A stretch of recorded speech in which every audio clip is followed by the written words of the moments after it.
One of my favorite compliments I ever get is how I do marble effects, and although what you're seeing on screen is a very simplistic version of what I've done in the past, it's definitely a good starting point to learn the basics of how to get a marbled finish.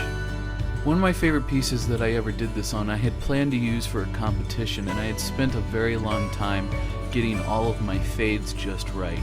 Now in today's video, I kind of just haphazardly threw them on and kind of did a little bit of blending, and as you can see, it still looks pretty good. This is one of those techniques where the more time you spend on it, the better it's gonna look. But enough of me blathering on about it, let's actually see how we did this.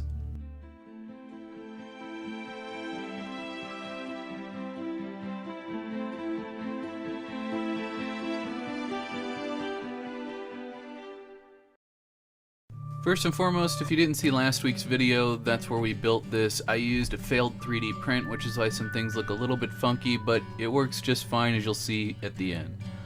First and foremost, I'm taking a slightly darker shade of gray. Now, you're going to hear me talking about shades and tones and other things like that in this video a lot, because this is not an exact science. This is not an exact color straight out of the pot. I'm mixing quite a few colors. And as you can see, I'm just haphazardly just kind of blotting it at the surface, kind of in a half dry brush, half stipple-like motion. And this is just to break up the textures and to get things looking less uniform.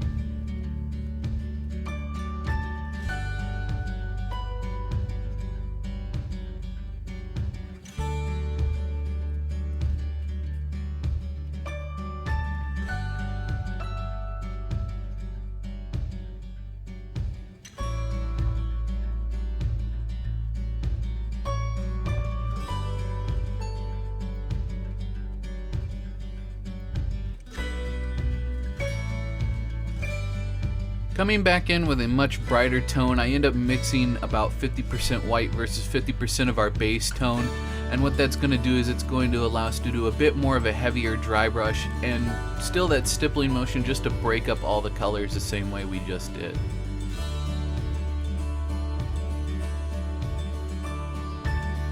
Now, depending on how bright you want your highlights to be and how bright or how close to the white spectrum that you want your stone look to be, you want to continue to slowly add white and build up, but you don't want to go to a pure white. Pure white is going to be left for our final layers of dry brushing. That's where you're going to get the stone to pop and have all of its definition. So don't go all the way up to bright just yet, as we want to do that after we go ahead and put in all of the washes. Speaking of washes, mostly what I end up using here is Agrax Earthshade. I end up putting quite a lot of this on, but we want to do a leopard spot effect between Agrax Earthshade, Seraphim Sepia, which is a bit of a yellow tone, maybe a little bit of Nuln Oil, some Athonian Camoshade, which is basically Agrax Earthshade with some green hues to it, and other earthy tones. You may want to add something like Fugan Orange or whatever. Here you can see me being kind of spotty with it. And I wasn't really sure where I wanted the bulk of the color, but later on I end up using a much bigger brush and just adding lots of wash all at once. Now I just want to take a second to talk about, you can see some wet paint on the top of the dais there, and all that really is that some Agrellan mud. I noticed in a lot of statues they tend to be modeled to look like they're either standing on some kind of stone surface, like a natural cut stone, as opposed to a man-made cut stone, or perhaps some kind of dirt texture, so I went ahead and I added that in. I also added it to the joints that have been broken to make them look a bit more natural, as with the resin print, when they broke off pretty clean, and I wanted to make this look like it was more made of stone than to be made of a man-made material. Once things dry, we want to come back in with a dry brush. Now we want to start somewhere between the last tone we left off with and a little bit of white mixed in. In my case, it was still a pretty dark gray. And we're going to go back in and we're going to re-dry brush all this rubble and all this stonework to kind of help blend it in with similar tones. Remember, this rubble should have come from the statue or surrounding buildings, so you want this to kind of blend in and look like it's made out of the same material. You don't want this to just look like it's something else that's been brought in, right? That doesn't make any sense. So we're just dry brushing things back, bringing the color back in, and now's the time where if you really want things to pop, you go ahead and bring yourself back up to white. As you can see here, I'm going in very sparingly with some white, but I'm also blending that into the gray that's on my paper towel, and what that's going to do is it's going to give me a more natural fade between the previous color and the color that I'm now adding. Moving swiftly along, I knew I wanted the top of this plinth to have its own marble effect that was separate from the statues. I didn't want them to look as though they'd been carved together because that would just be an awkward thing to transport, so I decided let's go ahead and have a play around with doing two different marble effects. One similar to what I had done before, and one that's brand new to me.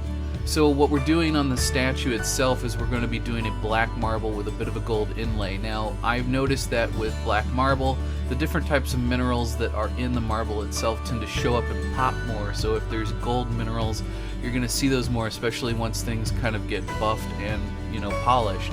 So if you're doing something similar at home, basically now's the time you're going to go ahead and whatever the color is that takes up the majority of the marble you're mimicking. So in my case, I'm trying to do a black marble. Now you want to go ahead and lay in your black. So whatever parts of the statue you want to be that color, you need to lay in those base tones now. Here you can see me laying in all the base tones, all the whites that need to go onto this bottom plinth of the marble. Again, I wanted this to be a completely different type of marble, and I'm just making sure that I don't get any of this white onto any of the other surfaces, and I'm making sure I get a nice deep base tone. Now this doesn't have to be perfect. It can show some of the gray underneath, but you want to make sure that you're not showing your brush strokes. So you just want to go ahead and go in and cover this as best as you can.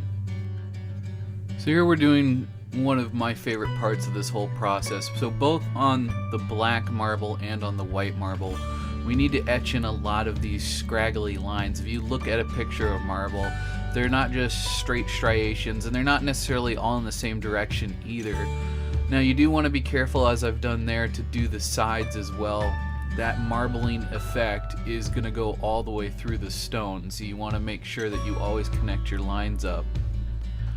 With the black marble, obviously we can't do any black line work. We'll be doing a lot of grays, but we want to use that same color gray from the black marble on this white plinth as well.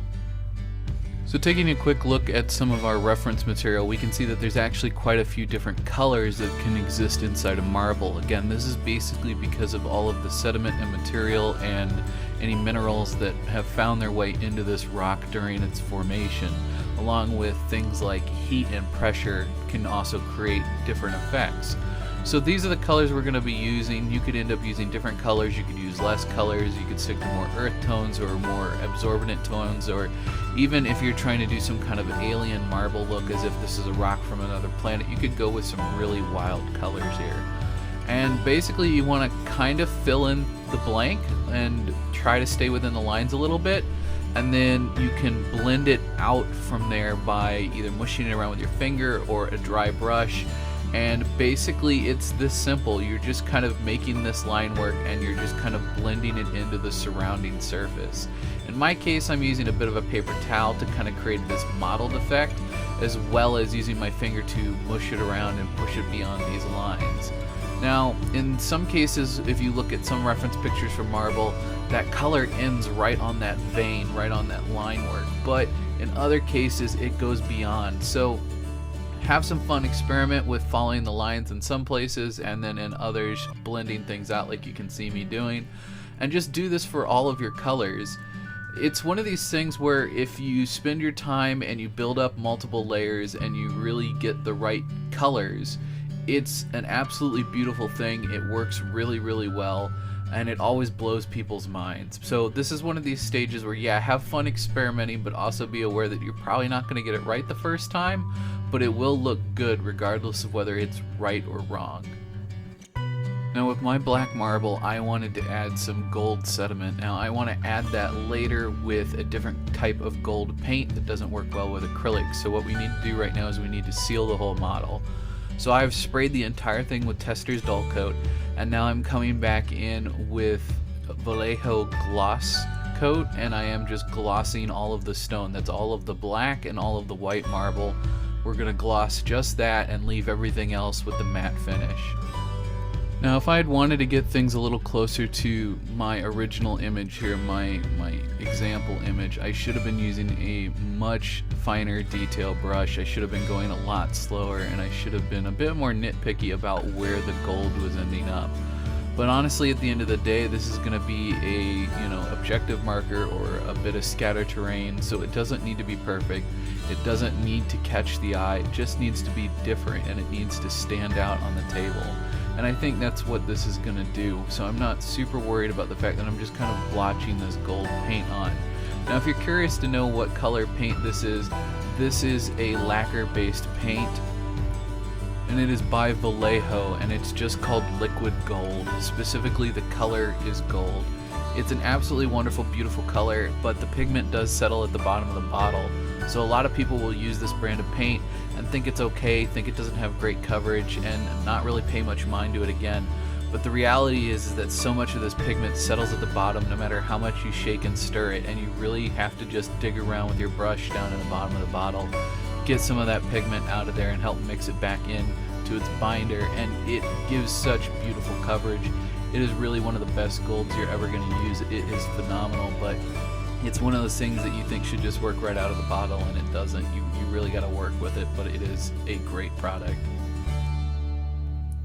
And there we kind of have it. I mean, simple as that. I mean, we just watched it, a 10-minute tutorial. Seems pretty straightforward. Yeah, it's a little time consuming, but it does work and look great. And again, like I said, this is one of those techniques where if you just keep having to play around with it, experiment around with it, you know, just do some practice work with it, it's gonna be one of those things where when you finally get it, you'll know you've got it, and everyone who sees something that you've put this on will know you have it too. It is a really wonderful technique. And again, I hope you guys have enjoyed this tutorial, because I actually had a lot of fun making this tutorial.